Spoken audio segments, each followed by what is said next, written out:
Shalom jemaat Tuhan yang dikasihi oleh Tuhan, mari kita bangkit berdiri. Kita akan mulai ibadah kita dengan satu pengakuan bahwa pertolongan kita di dalam ibadah ini ialah di dalam nama Allah Bapa, Allah Putra dan Allah Roh Kudus. Biarlah kita semua boleh merasakan damai dan sukacita di dalam Tuhan. Saudara dipersilakan untuk duduk kembali dan dipersilakan untuk mengambil waktu teduh bersama dengan Tuhan.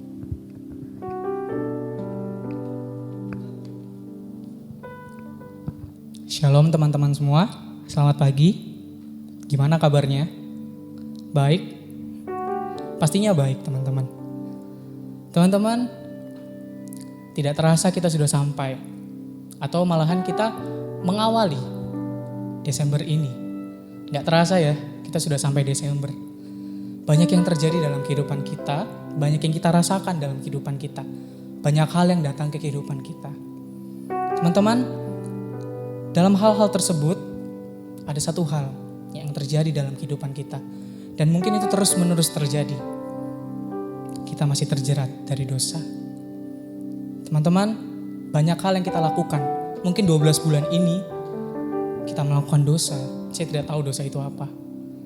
Tapi, kabar sukacita datang untuk kita hari ini.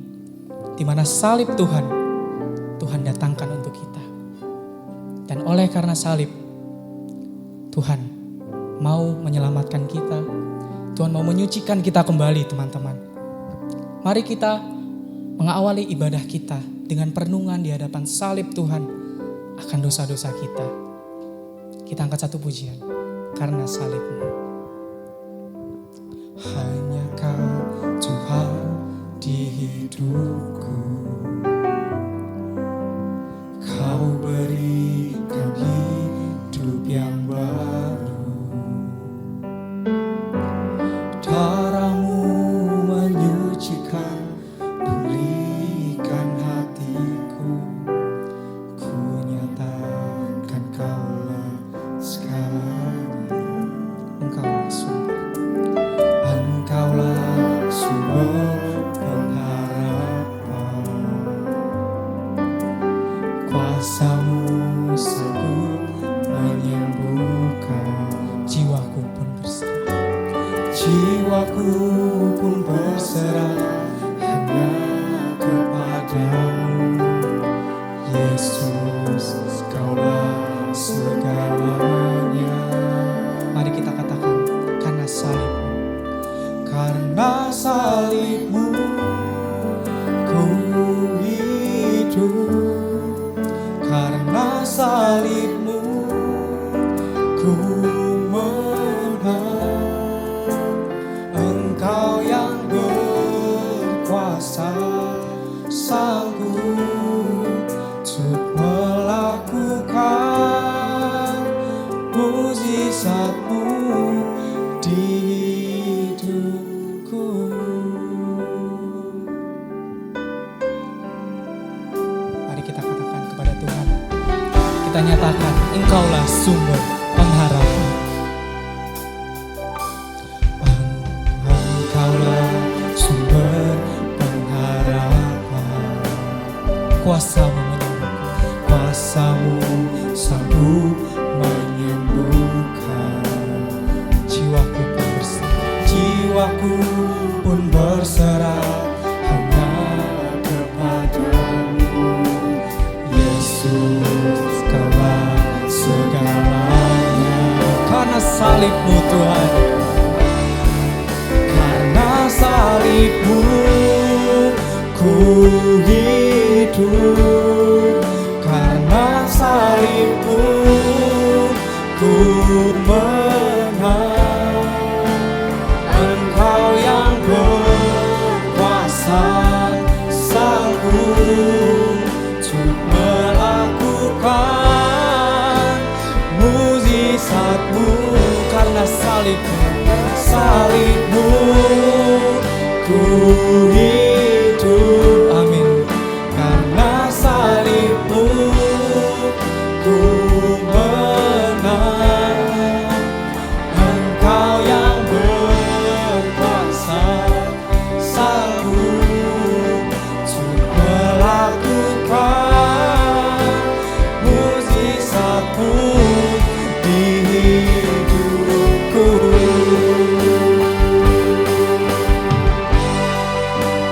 Tuhan memberikan nyawanya untuk kita.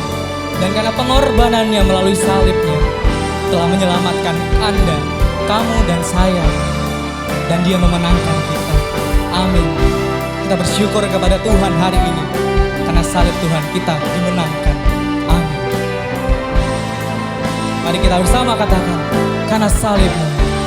Karena salib-Mu ku hidup, karena salib-Mu ku menang. Engkau yang berkuasa, sanggup untuk melakukan mukjizat-Mu. Amin. Karena salib-Mu ku hidup, karena salib-Mu ku menang. Engkau yang berkuasa, sanggup untuk melakukan mukjizat-Mu di hidupku. Tuhan, terima kasih Tuhan. Jikalau sepanjang 12 bulan di awal Desember ini Tuhan, untuk penyertaan-Mu Tuhan, terima kasih. Untuk segala pemberian Engkau berikan kepada kami Tuhan. Segala hal yang datang dan pergi dalam kehidupan kami. Termasuk Tuhan, kami yang berdosa ini Tuhan, boleh layak hari ini Tuhan mendengarkan firman-Mu, memuji, memuliakan nama-Mu Tuhan. Kami yang gak layak ini Tuhan, kami yang harusnya masuk dalam neraka Tuhan. Tapi Engkau memberikan salib-Mu Tuhan untuk kami hari ini Tuhan. Dan 2000 tahun yang lalu untuk kami Tuhan. Ampuni kami Tuhan atas kami yang kotor ini Tuhan. Kami yang berdosa ini Tuhan. Ampuni kami Tuhan. Layakkan kami Tuhan. Bimbing kami untuk menuju dan memandang kepada salib-Mu. Karena salib-Mu dapat membuat kami lahir baru Tuhan. Membuat kami menjadi anak yang baru di hadapan-Mu. Bantu kami, bimbing kami Tuhan. Dan Tuhan, kami bersyukur Tuhan, pagi hari ini Tuhan, kami boleh bisa melihat dan kami merenungkan Tuhan. Engkau membuat karya-karya yang luar biasa terjadi dalam kehidupan kami Tuhan. Baik yang kami sadari maupun yang tidak kami sadari Tuhan. Tapi dibanding itu semua Tuhan, Engkau memberikan karya terbesar bagi kami Tuhan. Melalui pengorbanan-Mu di kayu salib Tuhan.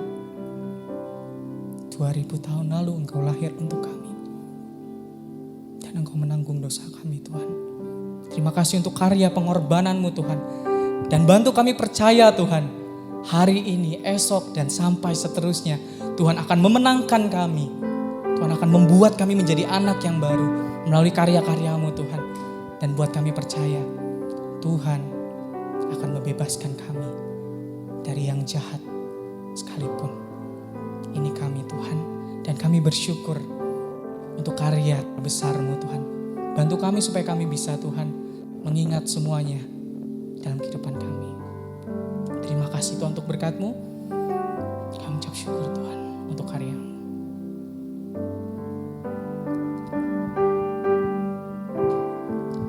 Karya terbesar dalam hidupku, pengorbanan-Mu yang selamatkanku. Engkaulah harta yang tak ternilai, yang ku miliki dan ku hargai. Yesus, Engkau ku kagumi. Mari kita katakan bersama-sama, karya terbesar. Karya terbesar dalam hidupku, Pengorbanan-Mu Tuhan. pengorbanan-Mu Yang selamatkan kami Tuhan. Terima kasih untuk berkat-Mu. Terima kasih untuk pengorbananmu Tuhan.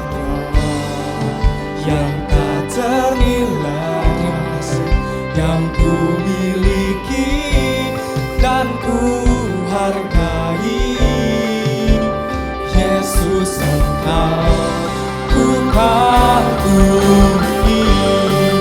Ya, karya terbesar terjadi dalam kehidupan kita. Betapa bersyukurnya oleh karena kasih-Nya. Dia menyelamatkan aku. Kita pujian ini, karya terbesar. Merenungkan kasih yang terindah dari Allah kita. Terima kasih Tuhan. Terima kasih. Ini kami. Siang terindah. Kasih yang terindah, hati yang mulia, hanya ku temukan di dalam-Mu, Yesusku. Ini pujian dan hati kami Tuhan. Pujian dari hatiku, selalu di setiap waktuku, tiada pernah berubah kasih-Mu. Oh, karya terbesar dalam hidupku, pengorbananmu yang selamatkanku. Engkaulah harta yang tak ternilai, yang ku miliki dan ku hargai. Yesus, Engkau ku kagumi. Mari kita katakan bersama-sama. Karya terbesar. Karya terbesar dalam hidupku. Terima kasih Tuhan. Pengorbananmu yang selamatkanku. Engkaulah harta yang tak ternilai, yang ku miliki dan ku hargai. Yesus, Engkau ku kagumi. Yesus, Engkau ku kagumi. Mari bersama katakan. Yesus, Engkau ku kagumi. Amin. Tuhan akan menyelamatkan kita semua, memenangkan kita hari ini, esok, dan seterusnya sampai Dia datang kedua kali. Amin. Teman-teman, siapa yang gak punya masalah hidup sekarang? Saya yakin kita semua punya pergumulan yang kita hadapi, ataupun kita pikirkan, atau kita kesampingkan malahan. Teman-teman, saya mau bilang ke kita semua hari ini, dengan masalah yang banyak dalam kehidupan kita ini, teman-teman, Tuhan mau bilang ke kita semua, aku ada di sini untuk kamu, di samping kamu, bersamamu, di setiap masa dalam kehidupan kamu. Teman-teman, ungkapan ini seringkali muncul di pikiran saya dan membuat saya berpikir, ya, hari esok bisa dijalani bersama Tuhan. Pertanyaannya sekarang, maukah kita berjalan bersama Tuhan ketika kita yakin Tuhan telah memenangkan kita? Dan pastinya Tuhan memenangkan kita atas semua pergumulan kita nanti, sekarang dan sampai kapanpun. Teman-teman, sebelum kita masuk ke dalam doa syafaat, mari kita merenungkan segala pergumulan kita, beban pikiran kita, hal yang kita gumulkan dan kita pikirkan yang buat kita tuh drop hari ini. Teman-teman semua, sambil kita memikirkan, merenungkan, kita angkat satu pujian bersamamu Bapa. Karena Tuhan selalu bersama kita semua, melewati masa-masa hidup kita. Amin.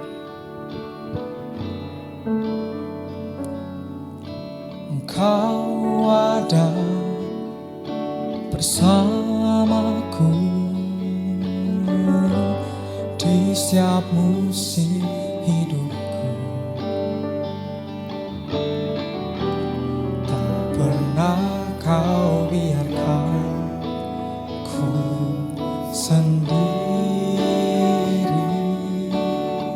Kekuatan di jiwaku Tuhan. Kekuatan di jiwaku adalah bersamamu. Tak pernah ku ragukan kasih-Mu.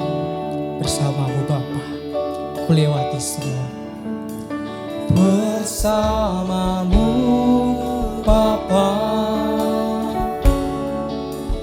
ku lewati semua.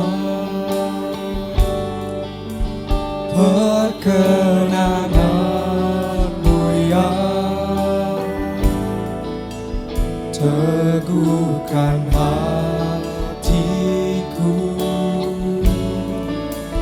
Engkau yang bertindak,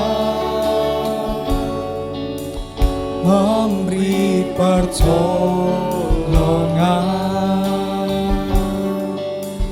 Anugerah-Mu besar melimpah bagiku.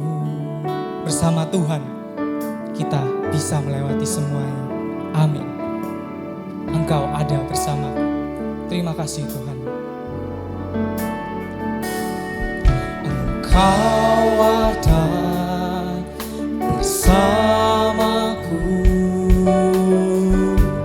di setiap musim hidupku. Tak pernah kau biarkan ku sendiri. Ini jiwa kami, ini kekuatan kami Tuhan. Kekuatan di jiwaku adalah bersamamu. Tak pernah ku ragukan, tak pernah ku ragukan kasih-Mu. Bersamamu Bapa, ku lewati semua. Bersamamu Bapa, ku lewati semua. Perkenanan Tuhan, kenanan-Mu yang teguhkan kami, teguhkan hatiku. Engkau yang bertindak, Engkau yang bertindak, memberi pertolongan. Anugerah-Mu besar melimpah bagiku. Mari kita bersama-sama katakan kepada Tuhan, bersamamu Bapa. Bersamamu Bapa, ku lewati semua. Terima kasih Tuhan. Perkenanan-Mu yang teguhkan kami Tuhan, teguhkan hatiku. Engkau yang bertindak, terima kasih, memberi pertolongan. Anugerah-Mu besar melimpah bagiku. Teman-teman semua, mari kita bersatu dalam doa. Tuhan, terima kasih Tuhan, Engkau memberikan banyak berkat kepada kami. Engkau memberikan banyak penyertaan-Mu buat kami Tuhan. Tuhan, kami mau bersyukur hari ini Tuhan kami boleh bisa berdoa untuk apa yang terjadi dalam kehidupan kami sekarang maupun apa yang akan datang Tuhan. Tuhan, kami mau berdoa, kami bersyukur Tuhan jikalau Engkau tempatkan kami di negara Indonesia ini Tuhan. Kami bersyukur Engkau tempatkan kami di sini untuk menjadi alat-alat untuk kemuliaan bagi nama-Mu Tuhan. Kami bersyukur Tuhan untuk negara kami, di mana sebentar lagi Tuhan, beberapa waktu ke depan akan diadakan pemilu Tuhan. Tuhan, banyak hal yang menjadi problem, masalah akhir-akhir ini Tuhan. Tapi kami menyerahkan Tuhan, kami mau memberikan masalah ini, masalah-masalah yang ada dalam proses pemilu nanti pun Tuhan, Tuhan yang bantu. Kami percaya Tuhan, ketika muncul masalah-masalah yang ada ini Tuhan, membuat kami harus lebih mendekatkan hati kami kepada Tuhan untuk mengetahui rencana Tuhan. Tuhan, berkati proses pemilu ini. Kami menyerahkan Tuhan untuk orang-orang yang sudah mencalonkan diri Tuhan. Engkau urapi secara langsung Tuhan mereka, supaya mereka bisa membawa bangsa Indonesia menuju bangsa yang bisa memuliakan Tuhan dan dipandang baik menurut apa yang Tuhan mau. Dan kami berdoa Tuhan hari ini untuk kami semua, teman-teman kami yang di FS Community yang masih kuliah Tuhan. Tuhan, kami bersyukur jika Engkau tempatkan kami lagi-lagi tempat perkuliahan kami Tuhan, di mana kami bisa menimba ilmu dan menambah pengalaman kami Tuhan. Tuhan, sebentar lagi kami yang kuliah ini akan menjalani UAS Tuhan. Banyak Tuhan yang menjadi pergumulan kami. Mungkin time management kami yang masih susah, ataupun banyak pergumulan lain yang mengganggu kami dalam persiapan UAS ini Tuhan. Tapi kami percaya Tuhan, dan hamba-Mu ini mau menyerahkan UAS ini ke dalam tangan-Mu. Melalui proses-proses yang ada, hamba-Mu percaya Tuhan di sana membantu, membimbing kami. Dan ingin kami menyerahkan semuanya menurut seturut apa yang Tuhan mau. Bantu kami dalam proses ini, berikan kami hikmat Tuhan. Dan kami bersyukur lagi Tuhan, jikalau sampai detik ini kami bisa melihat karya-Mu tercurah bagi kami Tuhan. Di mana Tuhan, di bulan ini kami boleh Tuhan sebentar lagi merayakan Natal Tuhan. Tuhan, terima kasih Engkau lahir untuk kami, Engkau ada buat kami. Terima kasih Tuhan untuk setiap pengorbanan-Mu, setiap apa yang Kau curahkan bagi kami Tuhan. Dan sebentar lagi Tuhan kami ingin merayakan hari di mana Engkau lahir. Terima kasih Tuhan untuk cinta kasih-Mu untuk kami Tuhan sampai detik ini. Dan berikan hikmat bagi orang-orang di luar sana, supaya kami bisa sama-sama Tuhan merayakan Natal ini Tuhan dengan penuh sukacita, karena Engkau lahir untuk kami dengan tujuan menyelamatkan kami dan mengasihi kami Tuhan. Terima kasih Tuhan. Terima kasih. Dan kami menyerahkan pergumulan kami Tuhan ke dalam tangan-Mu semuanya Tuhan. Kami percaya Tuhan akan menyelamatkan kami. Ajar kami berserah Tuhan kepadamu. Ajar kami Tuhan supaya bisa meletakkan semuanya di dalam tangan kasih-Mu Tuhan. Ini doa kami Tuhan. Ini pergumulan kami menyerahkan semuanya ke dalam tangan-Mu Tuhan. Hamba-Mu percaya Engkau menyelamatkan kami sekali, besok, selamanya Tuhan. Dan apapun yang terjadi ke depannya, itu semua adalah rencana Tuhan dalam kehidupan kami. Tuhan, terima kasih untuk kesempatan yang indah hari ini Tuhan. Engkau ingatkan kami Tuhan. Terima kasih Tuhan. Terima kasih. Kami bersyukur Tuhan menyerahkan pokok doa ini ke dalam tangan. Biar seturut kejadian dan seturut kehendak-Mu. Kami berserah. Amin.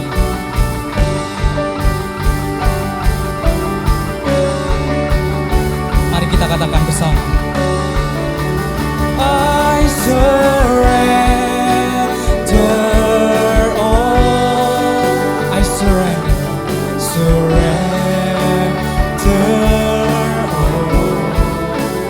all to you, my blessed Savior.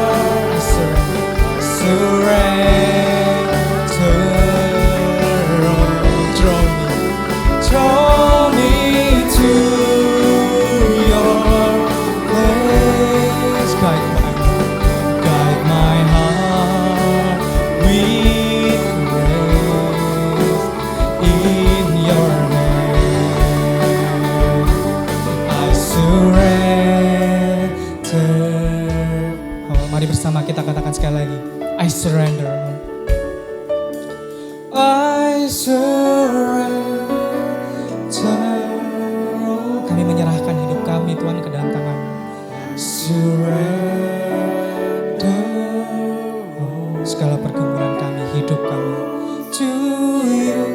my blessed Savior. Kami berserah. I surrender all. Draw me to your place. Guide my heart with grace. In your hand I surrender all. Terima kasih. Amin.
Saudara yang dikasihi Tuhan, tiba saatnya kita akan membaca dan merenungkan firman Tuhan.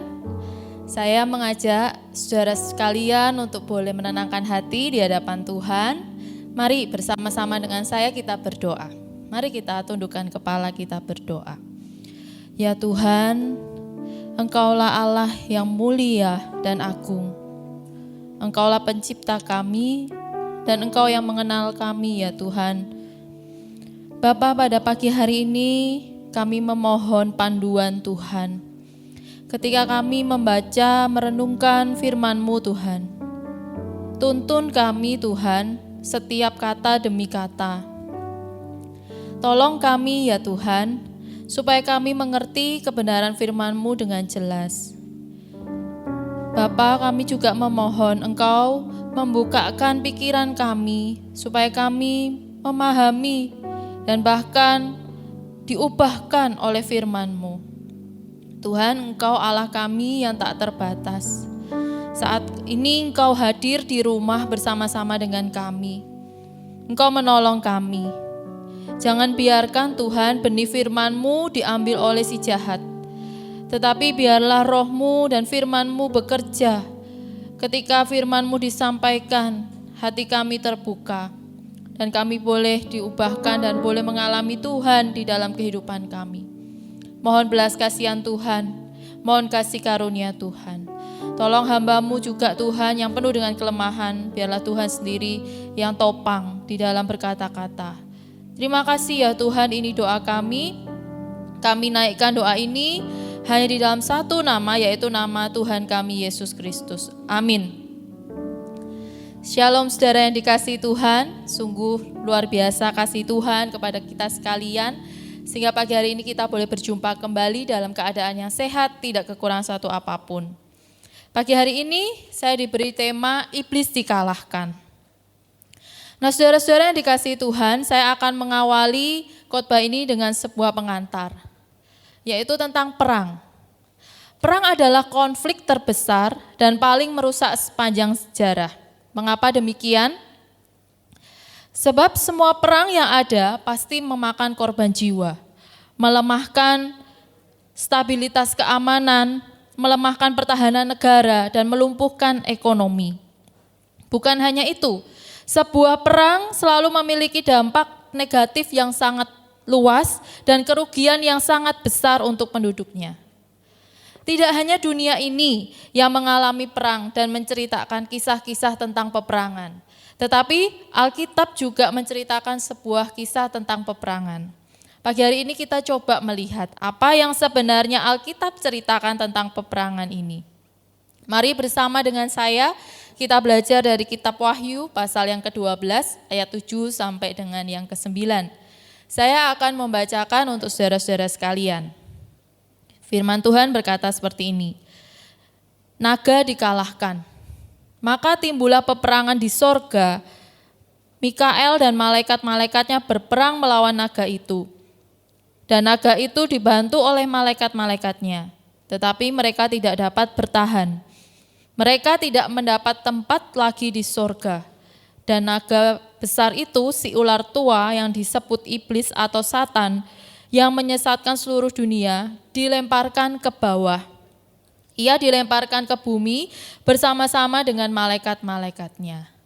Nah, saudara yang dikasihi Tuhan, peperangan yang menjadi sorotan firman Tuhan pagi hari ini adalah peperangan secara rohani, bukan secara fisik. Hal ini adalah berdasarkan apa yang dilihat oleh Yohanes dan dilukiskannya di dalam Wahyu pasal 12 ini, ayat yang ke-7 sampai ayat yang ke-9. Yohanes melihat peperangan antara pasukan Allah dengan pasukan iblis. Pasukan iblis ini digambarkan dalam bentuk seekor naga. Di pasal 12 ayat yang ketiga dan keempat, kita akan melihat bahwa seekor naga ini adalah naga yang berkepala 7 dan bertanduk 10. Saudara, kalau kita berbicara di dalam bagian ini, siapa sebenarnya naga ini? Naga adalah simbol dari iblis atau si jahat. Menurut catatan Wahyu pasal 12 ayat yang ke-9. Sekali lagi saya bacakan, dan naga besar itu si ular tua yang disebut iblis atau Satan yang menyesatkan seluruh dunia, dilemparkan ke bawah dan seterusnya. Iblis adalah lawan utama Allah. Iblis bersama dengan pasukannya berusaha melawan Allah dan malaikat-malaikatnya. Nah, di dalam bagian yang kita baca dan renungkan pagi hari ini, Allah itu diwakilkan oleh Mikael dan pasukan-pasukannya. Mikael sebagai malaikat Allah yang bertugas sebagai pemimpin perang. Ia bertugas melindungi Israel dan akan menyelamatkan Israel pada akhir zaman, menurut catatan Daniel 12 ayat yang pertama. Mikael ini juga yang akan melindungi umat Allah yang baru, atau dengan kata lain jemaat Kristus atau gerejanya. Nah, ketika peperangan itu terjadi, Yohanes melukiskan bahwa naga atau si ular tua ini tidak dapat bertahan melawan Mikael dan pasukannya. Singkat cerita, iblis dikalahkan dan tidak mendapat tempat lagi di surga dan tidak diizinkan lagi untuk memasuki surga. Sehingga iblis dan pasukannya ini dibuang ke dalam dunia. Nah, saudara, ini adalah hal yang baik atau kabar baik. Namun di sisi lain ini adalah kabar celaka. Nah, saudara, mengapa ini adalah kabar baik? Kabar baik karena iblis sudah kalah dan ia tidak mungkin menang melawan Allah dan pasukan-pasukannya. Kabar buruknya, iblis yang kalah itu berusaha untuk menyesatkan orang-orang yang percaya kepada Kristus, dan kejatuhan iblis ini merupakan awal dari masa kesengsaraan besar yang akan terjadi di bumi nantinya. Saudara, setelah kejatuhan dari iblis ini, iblis menyadari bahwa waktunya telah singkat dan sekarang ia memiliki kuasa atas bumi, sehingga ia berusaha untuk menyesatkan umat Allah. Iblis dalam geramnya dan murkanya ingin membuat penderitaan yang dahsyat untuk orang-orang kudus, untuk umat Allah di mana-mana. Orang-orang kudus yang menerima Kristus akan dikejar, dianiaya, dan dengan hebatnya mereka, iblis dan pengikut-pengikut antikristus, akan membuat umat Allah ini meninggalkan iman mereka, akan membuat umat Allah ini tidak melayani Kristus dengan sungguh-sungguh. Inilah pekerjaan-pekerjaan iblis dan pengikut-pengikutnya. Gejolak lain yang timbul dari pekerjaan si jahat ini ialah meningkatnya peperangan, bencana di mana-mana, dan pada waktu itu juga akan banyak orang yang mengaku umat Allah itu menjadi murtad karena mereka tidak tahan terhadap penderitaan dan penganiayaan yang hebat itu. Hal ini juga tertulis di dalam catatan Injil Matius pasal yang ke-24 ayat 9 sampai ayat yang ke-10. Nah, saudara-saudara, dari penjelasan ini kita dapat melihat sebuah fakta yang harus kita hadapi hari ini, yaitu sebagai umat Allah, kita harus menyadari bahwa lawan kita sesungguhnya adalah iblis atau si jahat yang gencar untuk menyesatkan kita sebagai umat Allah agar kita tidak setia lagi kepada Kristus dan kita tidak percaya lagi kepada Kristus. Begitu banyak contoh-contohnya melalui pencobaan, melalui ancaman, melalui penderitaan yang terjadi di dalam dunia seperti sekarang ini. Beberapa catatan Alkitab menuliskan beberapa contoh-contoh upaya iblis atau siasat iblis untuk menjatuhkan anak-anak Tuhan. Saya mengambil 2 saja, saudara, pada pagi hari ini. Yang pertama, saya coba melihat dari kisah atau cerita yang tertulis di dalam Ayub pasal yang pertama, ayat yang ke-9 sampai ayat yang ke-11. Saya akan membacakan untuk saudara sekalian. Lalu jawab iblis kepada Tuhan, apakah dengan tidak mendapat apa-apa, Ayub takut akan Allah? Bukankah engkau yang membuat pagar sekeliling dia dan rumahnya, serta segala yang dimilikinya? Apa yang dikerjakannya telah kau berkati, dan apa yang dimilikinya makin bertambah di negeri itu. Tetapi ulurkanlah tanganmu dan jamahlah segala yang dipunyainya. Ia pasti mengutuki engkau di hadapanmu. Nah, saudara, dari sini kita melihat bahwa iblis merupakan penuduh ulung. Mengapa saya katakan iblis merupakan penuduh ulung? Karena iblis penuh dengan kelicikan untuk menyesatkan dan menjatuhkan orang-orang yang takut akan Tuhan. Iblis tidak suka melihat orang-orang yang takut akan Tuhan itu hidup dengan damai, keluarganya aman, baik, tidak ada masalah, hidup dalam kesalehan yang sungguh-sungguh kepada Tuhan. Iblis tidak suka kepada situasi seperti itu.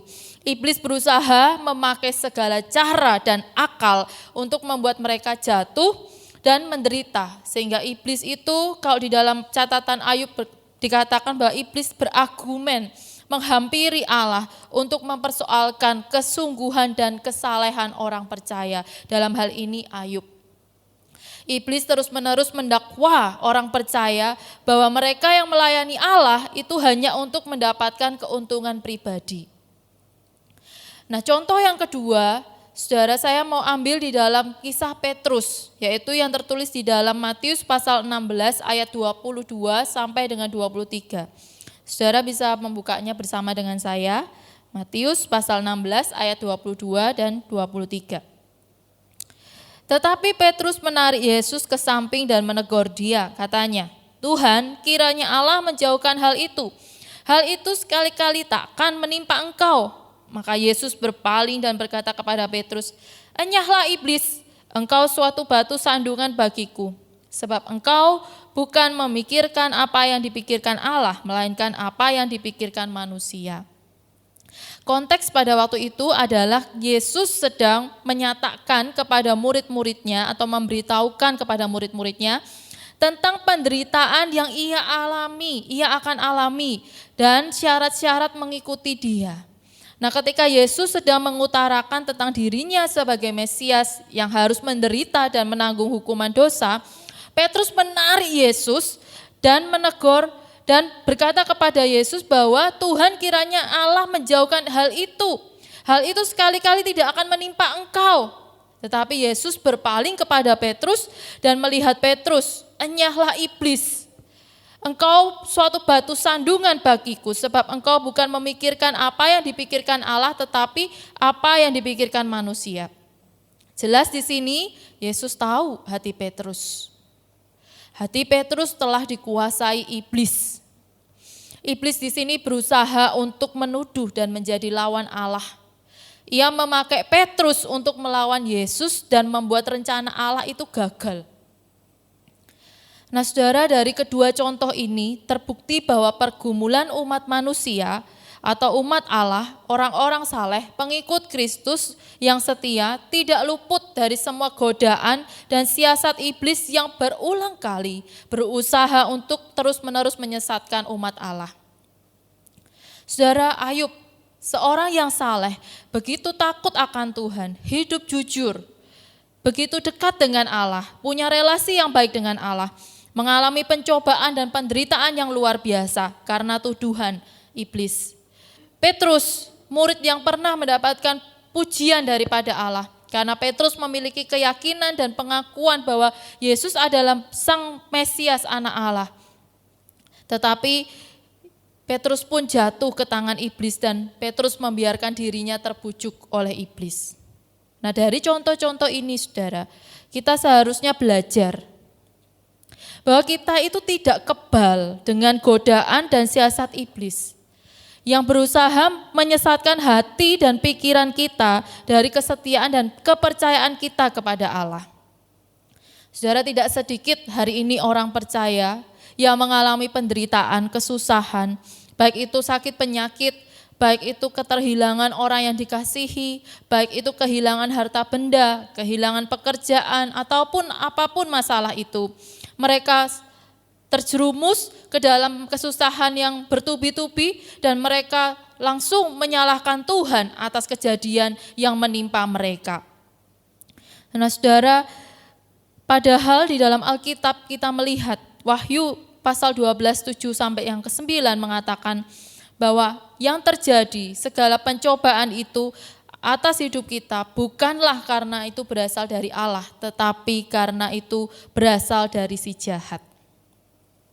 Nah, saudara, saya coba membandingkan dengan surat Yakobus pasal yang pertama, ayat yang ke-13 juga berkata demikian. Apabila seorang dicobai, janganlah ia berkata pencobaan ini datang dari Allah. Sebab Allah tidak dapat dicobai oleh yang jahat, dan ia sendiri tidak mencobai siapapun. Nah, saudara, kebenaran ini di dalam surat Yakobus 1 ayat 13 tidak bertentangan dengan firman yang kita baca hari ini di dalam surat Wahyu pasal yang ke-12 tadi. Iblislah sutradara di balik semua ini. Sekali lagi, iblislah sutradara di balik semua ini. Iblislah yang merupakan penuduh nomor 1.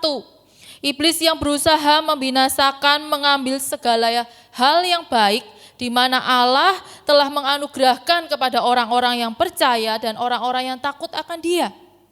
Iblis berusaha merampasnya dari tangan Allah dan membuat orang-orang percaya mengalami binasa dan kesusahan serta penderitaan dalam dunia. Saudara, saya membayangkan ya, saudara, jiwa kita itu seperti burung yang terbang bebas di udara. Tetapi iblis itu berusaha membuat perangkap untuk menangkap burung itu, sehingga burung itu terjerat dan akhirnya mati. Saudara, hidup kita di dalam dunia ini yang bebas, ternyata tidak sebebas yang kita kira karena banyak perangkap-perangkap iblis yang bermacam-macam yang berusaha untuk menjerat kita dan menjatuhkan kita supaya kita binasa dan meninggalkan kesetiaan kita kepada Kristus. Perangkap iblis itu bermacam-macam. Ada bujukan, ada rayuan yang sangat menarik, dan iblis tahu titik lemah kita. Ia tahu apa hal-hal yang dapat menjatuhkan kita dan terus menggiring kita supaya kita masuk ke dalam perangkapnya dan akhirnya hidup kita tersesat. Itulah yang diinginkan oleh iblis. Nah, saudara, saya akan memberikan contoh sebuah kisah berikut ini. Ada seorang pemuda. Pemuda ini sangat tampan. Pemuda ini dibujuk oleh seorang wanita. Wanita ini bukan wanita baik-baik, saudara, karena dia adalah seorang wanita pelacur. Wanita ini sangat cantik, sangat menarik. Dari hari ke hari, sang wanita ini terus berusaha merayu-rayu pemuda tadi dengan bujukan yang menarik untuk mengambil hati sang pemuda itu. Dalam kisah ini dikatakan bibir perempuan itu begitu licin, begitu menarik, sehingga tanpa sadar sang pemuda itu mengikuti wanita ini. Dan dalam waktu yang singkat, pemuda itu masuk di dalam jebakan wanita ini. Pemuda itu mengikuti wanita ini seperti seekor lembu yang mau dibawa ke pejagalan. Jadi begitu ikut saja dengan bujukan dan rayuan wanita tersebut. Ia seperti seorang yang terbelenggu yang tidak dapat membebaskan dirinya. Nah, sang wanita ini begitu luar biasa sehingga sang pemuda itu tidak sadar bahwa hidupnya terancam, bahwa ia sudah hanyut di dalam godaan, bujukan, rayuan wanita itu. Sehingga dikatakan pemuda itu akhirnya jatuh ke dalam wanita yang tidak baik itu, atau wanita pelacur itu. Nah, saudara, kisah ini ternyata ada di dalam Amsal, pasal yang ke-7 ayat yang ke-21 sampai yang ke-23. Kisah ini ditulis oleh seorang raja yang penuh hikmat dan kejayaan di masa pemerintahannya. Seorang raja yang bernama Raja Salomo. Salomo sebagai raja Israel yang penuh dengan hikmat, penuh dengan kebijaksanaan menyadari bahwa seorang manusia yang tidak memiliki hikmat atau tidak memiliki rasa takut akan Tuhan di dalam hidupnya akan mudah tergelincir dan masuk ke dalam perangkap si iblis atau si jahat. Dengan mudahnya siapapun itu, tidak pandang bulu tua atau muda, mereka akan tergelincir dan jatuh ke dalam perangkap dosa. Jika ia tidak sungguh-sungguh berpegang pada perkataan-perkataan dan perintah Tuhan. Oleh sebab itu, saudara-saudara yang dikasihi Tuhan, sebagai orang percaya, kita tidak boleh melepaskan hidup kita dari tuntunan firman Tuhan. Sebab dari sanalah kita memperoleh hikmat dan pengertian untuk melawan semua tipu muslihat dan kebohongan iblis. Ini adalah cara yang pertama untuk melawan tipu muslihat iblis. Cara yang kedua, kita mau belajar dari Wahyu pasal 12 ayat yang ke-11 yang berkata, dan mereka mengalahkan dia oleh darah anak domba dan oleh perkataan kesaksian mereka, karena mereka tidak mengasihi nyawa mereka sampai ke dalam maut. Saudara yang dikasihi Tuhan, sekalipun iblis masih menuduh dan menggoda orang percaya, kita dapat mengatasi semua tuduhan dan godaan itu dengan darah Kristus, di mana sang anak domba Allah telah menang atas iblis. Wahyu 12 ayat 11 menyatakan demikian. Kita mampu mengatasi semua hal ini dan bebas dari godaan iblis hanya oleh kuasa darah Yesus.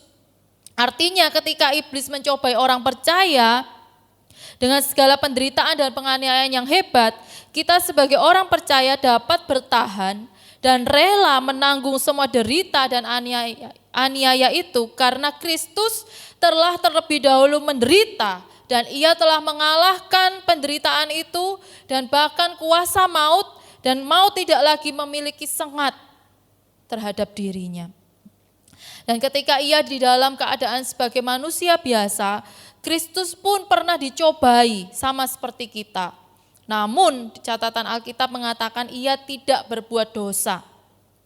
Dan pada saat kita dicobai, Kristus dapat merasakan kelemahan-kelemahan yang kita alami.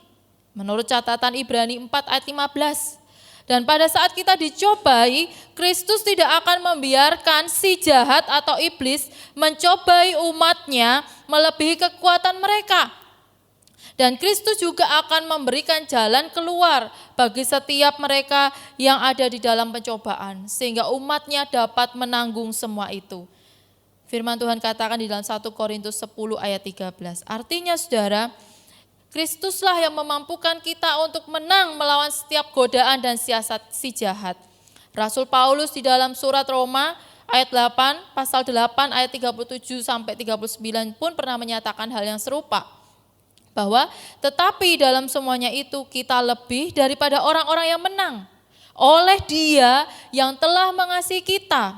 Sebab aku yakin bahwa baik maut maupun hidup, baik malaikat-malaikat maupun pemerintah, baik yang ada sekarang maupun yang akan datang, atau kuasa-kuasa, baik yang di atas maupun yang di bawah, ataupun sesuatu makhluk lain tidak akan dapat memisahkan kita dari kasih Allah yang ada di dalam Kristus Yesus Tuhan kita. Inilah kunci yang kedua. Kebenaran yang kita pegang adalah kita harus percaya bahwa hidup kita sudah dijamin oleh Kristus. Sehingga tidak ada satupun di dalam dunia ini yang dapat memisahkan kita dari kasih Kristus. sekalipun itu pencobaan oleh si jahat, sekalipun itu penderitaan, ancaman, tantangan, apapun itu, kita sudah dijamin oleh Kristus. Nah saudara, artinya apa bagi kita? Artinya adalah jika kita mampu menang atas segala godaan si jahat, jika kita mampu menanggung semua penderitaan yang ada di dalam dunia ini, dan tetap setia mengikut Kristus, tidak menyangkal Kristus, meskipun kita harus menjalani jalan yang susah, dan terkadang penuh dengan air mata. Tetapi kasih Kristus itu sudah menjamin hidup kita, dan kita mampu menanggungnya hanya di dalam Kristus. Di luar Kristus kita tidak akan mampu bertahan, saudara. Kita tidak akan mampu bertahan. Kita pasti binasa jika kita berada di luar Kristus. Nah saudara-saudara, saya ingin memperlihatkan sebuah gambar kepada saudara. Saya sangat tertarik ketika melihat gambar ini. Apa yang saudara lihat di dalam gambar itu? Saudara, itu adalah gambar seorang anak yang sedang berdoa. Ketika ia sedang berdoa dengan sungguh-sungguh kepada Tuhan, pada pemandangan yang lain, cermin itu menunjukkan bahwa anak ini seperti seorang yang sedang memakai perlengkapan senjata Allah, senjata perang. Nah, ketika saya berhenti sejenak dan merenungkan gambar ini, saya sangat diberkati. Saya sadar, saudara, bahwa melalui gambar ini saya diingatkan bahwa lawan kita si jahat atau iblis itu bukanlah darah dan daging seperti kita. Ia tidak terlihat oleh mata. Ia tidak dapat kita sentuh. Melainkan ia adalah penghulu-penghulu dunia yang jahat dan roh-roh jahat di udara. Sebab itu kita perlu membentengi atau memperlengkapi diri kita dan mempersenjatai diri kita dengan perlengkapan senjata Allah, supaya kita dapat mengadakan perlawanan pada hari yang jahat itu, dan kita tetap berdiri dan sesudah kita menyelesaikan segala sesuatu. Saudara, apa saja itu perlengkapan senjata Allah? Jika diurutkan dari kepala sampai ke kasut, itu adalah demikian. Ada ketopong keselamatan dan pedang roh, yaitu firman Allah. Ada ikat pinggang kebenaran dan baju zirah keadilan. Kaki kita berkasut kerelaan hati untuk memberitakan Injil damai sejahtera. Dan dalam segala keadaan kita pergunakan perisai iman. Sebab dengan perisai itu kita dapat memadamkan semua panah api dari si jahat.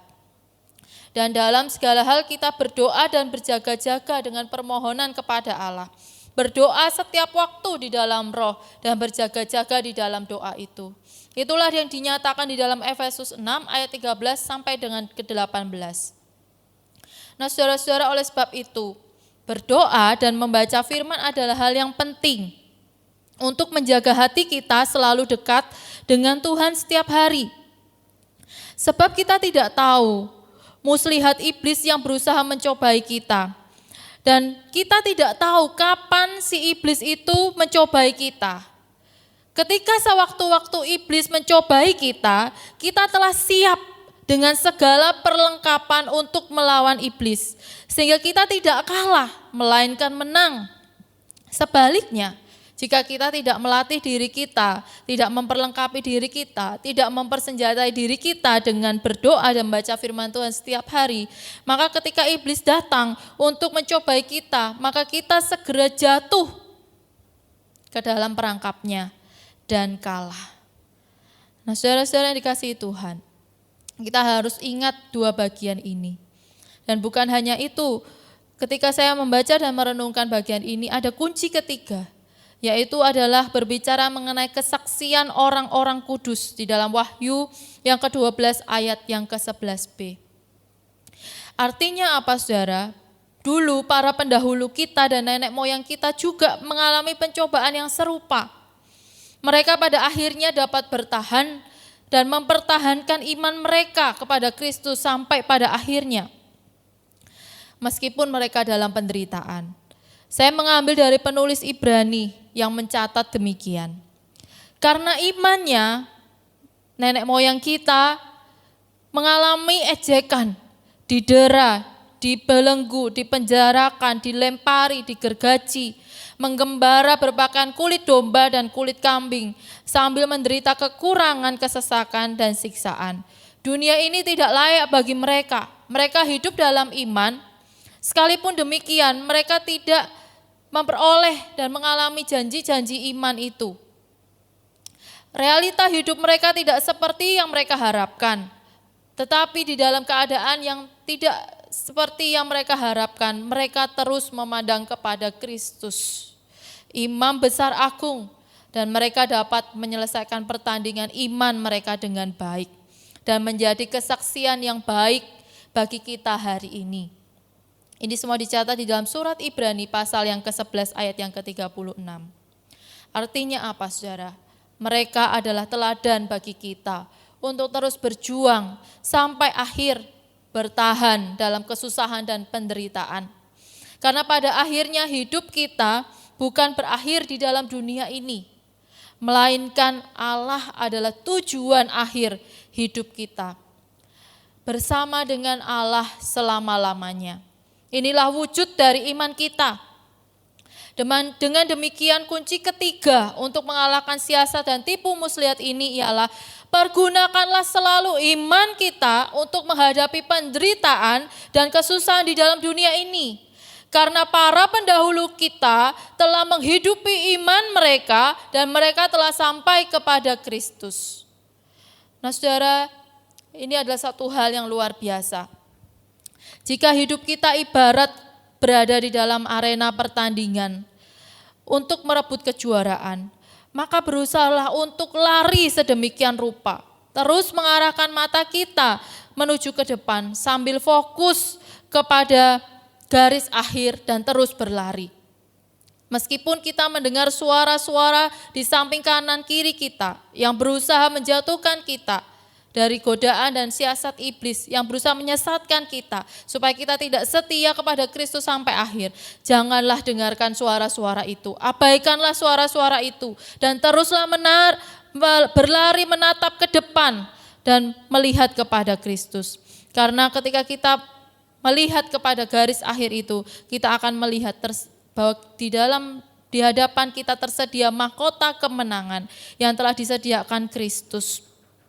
Dan Kristus telah duduk di atas tahta di sorga dan ia sedang berdiri dan melihat kita.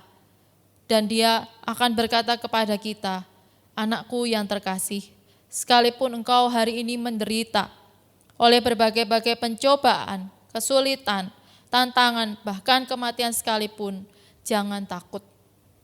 Aku tidak meninggalkanmu, bahkan aku bersamamu dan telah menjamin kemenanganmu. Teruslah bertekun dan meraih kemenangan itu bersamaku. Saudara, ketika kita membaca dan merenungkan firman Tuhan pagi hari ini, kita mendapati bahwa iblis adalah lawan atau musuh Allah. Dan iblis juga adalah musuh kita. Iblis tak akan menyerah untuk menyesatkan semua orang percaya di mana-mana, agar mereka meninggalkan kesetiaan mereka terhadap Kristus. Namun, kabar baiknya, Kristus telah menang atas semua itu dan ia memberi kita jaminan bahwa kita pun pasti mampu mengatasi segala godaan iblis dan menang jika kita melekat kepada Kristus melalui kuasa doa, firman, dan mengikuti teladan iman serta kesaksian-kesaksian pendahulu kita. Saudara yang dikasihi Tuhan, pagi hari ini pesan firman Tuhan saya simpulkan di dalam take home message kita pada pagi hari ini. Kunci kemenangan kita melawan si iblis ada di dalam kemenangan Kristus melalui doa, firman, iman seperti yang sudah disaksikan oleh orang-orang kudus di masa lampau. Biarlah firman Tuhan pagi hari ini boleh kita ingat dan kita renungkan bahwa kita harus selalu bersandar kepada pimpinan Tuhan. Mari kita tundukkan kepala, kita memohon hikmat daripada Tuhan. Mari kita berdoa.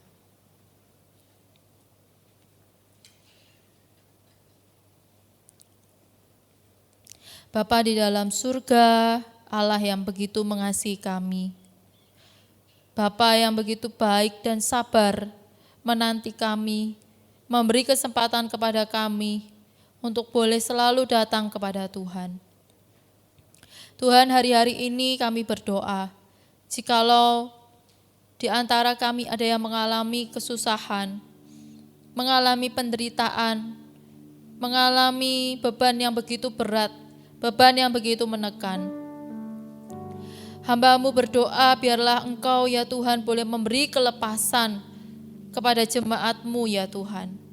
Biarlah Engkau boleh memberi pemulihan ya Bapa pagi hari ini melalui kabar baik yang telah kami baca dan renungkan melalui firman-Mu. Tuhan, terima kasih karena banyak peristiwa, baik itu suka maupun duka, baik itu senang maupun susah kami lalui bersama dengan Tuhan. Dan sampai hari ini kami melihat bahwa Tuhan tidak pernah melepaskan tangan kami. Oleh sebab itu ya Tuhan, kami mau terus berpegang, kami mau terus bersandar kepada Engkau, kami mau terus melekat kepada firman-Mu ya Tuhan.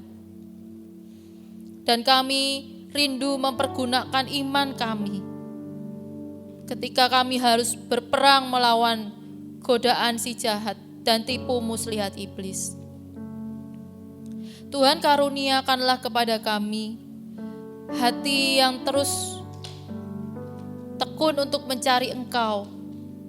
Sekalipun kami belum melihat pertolongan-Mu, sekalipun kami belum melihat jawaban-jawaban doa yang kami naikkan kepadamu. Tolong kami untuk kami melihat dengan mata iman kepada Tuhan dan terus percaya bahwa Engkau Allah yang akan menolong kami tepat pada waktunya. Terima kasih Tuhan, karena Engkau begitu baik kepada kami. Terima kasih Tuhan, karena Engkau teramat cinta kepada kami. Hamba-Mu berdoa, berkatilah jemaat-Mu ya Tuhan. Berkatilah keluarga mereka masing-masing, berkatilah pekerjaan mereka, berkatilah studi dan masa depan mereka. Hamba-Mu menitipkan jemaat-Mu ke dalam tangan-Mu ya Tuhan. Hanya Tuhan yang dapat menjaga mereka 24 jam. Terima kasih ya Tuhan, terima kasih. Kami bersyukur di dalam nama Tuhan Yesus kami berdoa. Amin.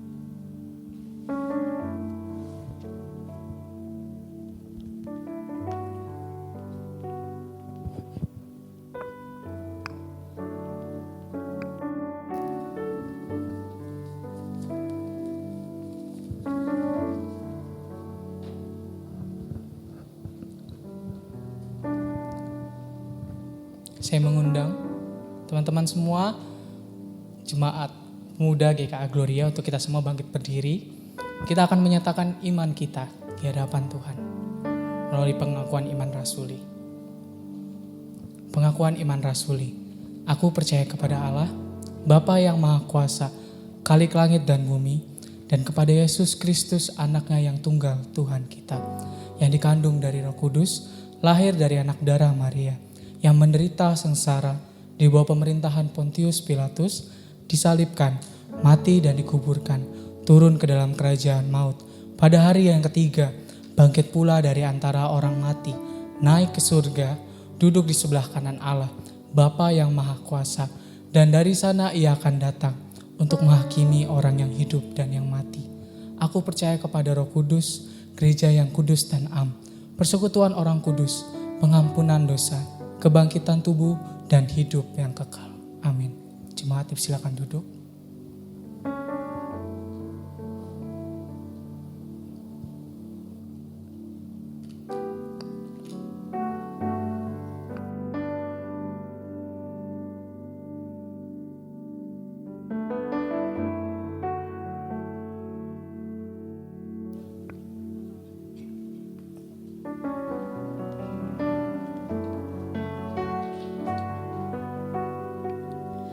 Saudara yang dikasihi Tuhan, saya mengundang kita untuk boleh bangkit berdiri. Kita akan mengakhiri ibadah kita pada pagi hari ini. Saudara yang dikasihi Tuhan, arahkanlah hati dan pikiran kita dan terimalah berkat yang daripada Tuhan. Allah Bapa yang penuh dengan cinta kasih akan menyinari kita dengan kasih-Nya. Tuhan Yesus yang penuh dengan belas kasihan dan pengorbanan, dengan setia akan menolong kita melewati kehidupan kita di dalam dunia ini. Dan Roh Kudus akan menguatkan kita dan menghibur kita tatkala kita mengalami penderitaan dan kesusahan di dalam dunia ini. Saudara, pulanglah dan terimalah sukacita yang daripada Tuhan, terimalah damai sejahtera daripada Tuhan. Amin. Tuhan Yesus memberkati kita sekalian.